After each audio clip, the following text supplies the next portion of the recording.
Para finalizar o workshop, eu acho que vale a pena a gente fazer um resumo, um breakdown de todos os passos que a gente viu anteriormente e com isso propor para você um exercício prático para construir um personagem ou para testar tudo isso que a gente viu até agora, tá? Eu posso garantir para você que mostrar esse processo inteiro num portfólio de criação de personagens é um ponto bem forte para que você consiga trabalho na indústria, tá? A primeira etapa vai ser pensar na ideia em si. Então, o brainstorm, o mapa mental, é uma forma de, usando somente palavras, textos, relações entre palavras totalmente aleatórias, você criar um personagem do zero. Se você não tem uma direção de um cliente, então pensa pelo menos em alguma coisa, algum trigger que seja importante para você. Então, eu quero criar um personagem para um jogo de videogame que eu gosto muito. Quero criar um personagem para um seriado de televisão que eu acho que combinaria. Tenha algum ponto de partida e, usando esse ponto de partida, começa a destrinchar, a criar um fluxograma de palavras que são relacionadas a esse personagem que você está inventando. Lembra daquele questionário que a gente falou anteriormente?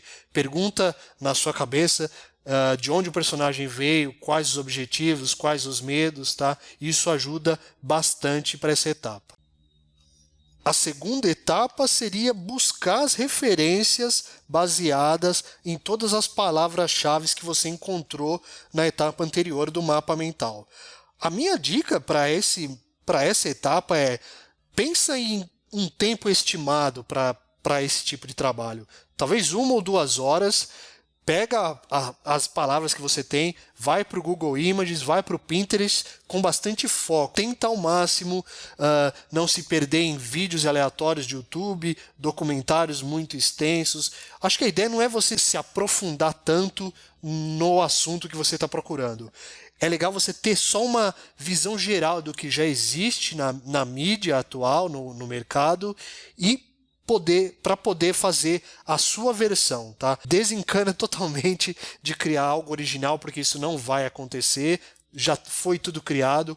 A originalidade vai ser na forma como você vai combinar as ideias e como vai colocar as suas influências no seu desenho. Então, muito foco para buscar as referências, para que isso não se torne um projeto secundário. O processo de desenho começa com os thumbnails, que são os desenhos pequenos, que a gente usa só silhuetas ou silhuetas com 3 ou 4 valores de cinza. Esses valores servem para a gente já identificar um tipo de material ou uma subdivisão dentro do personagem. Mais uma vez, vai para essa etapa com tempo fixo para terminar ela. Não tome isso como uma tarefa para o dia inteiro, porque o resultado não vai ficar legal, você vai ficar entediado de thumbnails. Então tenta separar um tempo fixo para isso e talvez de 5 a 10 thumbnails inicialmente, acho que já é o bastante para você encontrar uma ideia. Se precisar de mais números de thumbnails do que isso, eu acho que as etapas anteriores não estão tão definidas na sua cabeça, tá? Então 5 a 10 já são bem legais. Depois dos thumbnails, eu recomendo que você tire um tempo para descansar os olhos, para deixar as ideias fluírem um pouco melhor. E aí sim você separa de 2 a 3 personagens que você mais gostou e começa a fazer aquela etapa que a gente fala de design por interação, né? A gente vai melhorando o desenho ou vai incrementando ele baseado numa ideia, num desenho que já existe. Aqui usar linhas já é legal, porque você já vai conseguir detalhar um pouco mais dos elementos do personagem, mas lembre-se que ainda a gente está criando ele, então nada de muita minúcia nas linhas, muitos detalhes, porque esse é um desenho que tem que ser rápido e provavelmente ele vai ser descartado. Para o desenho escolhido, aí sim você começa a incrementar, a colocar linhas mais precisas, uma construção mais interessante.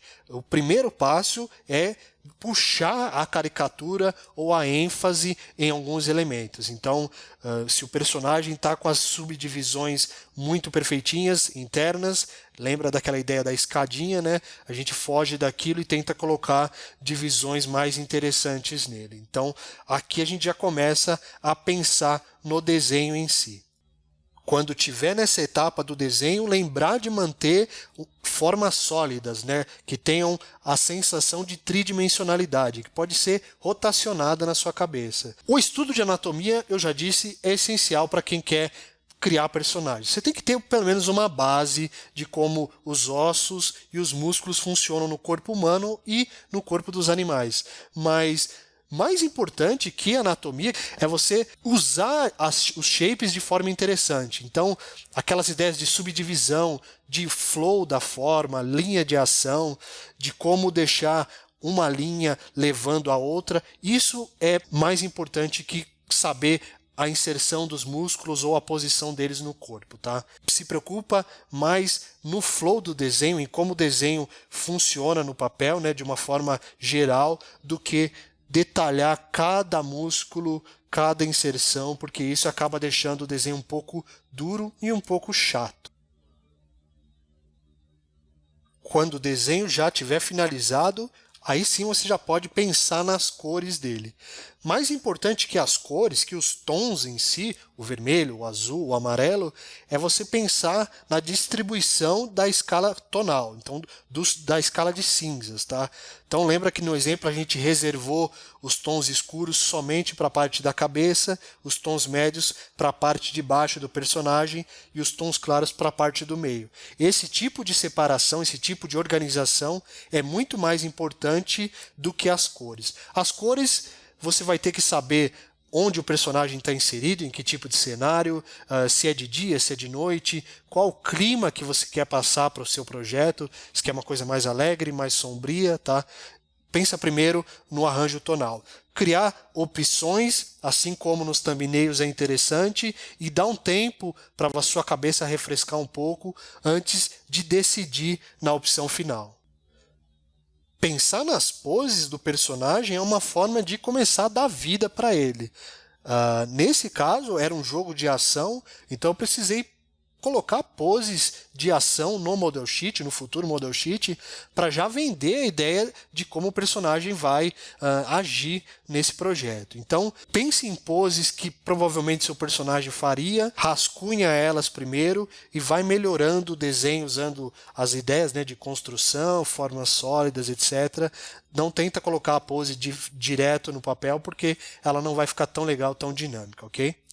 Assim como as poses, as expressões faciais dão vida ao personagem. O mais legal das expressões é que a partir do momento que você começa a utilizar ela, a desenhar elas no personagem, ele começa a pensar por si só, ele ganha um cérebro. Então, pensa em possibilidades que aconteceriam no seu projeto para assim criar as expressões faciais adequadas.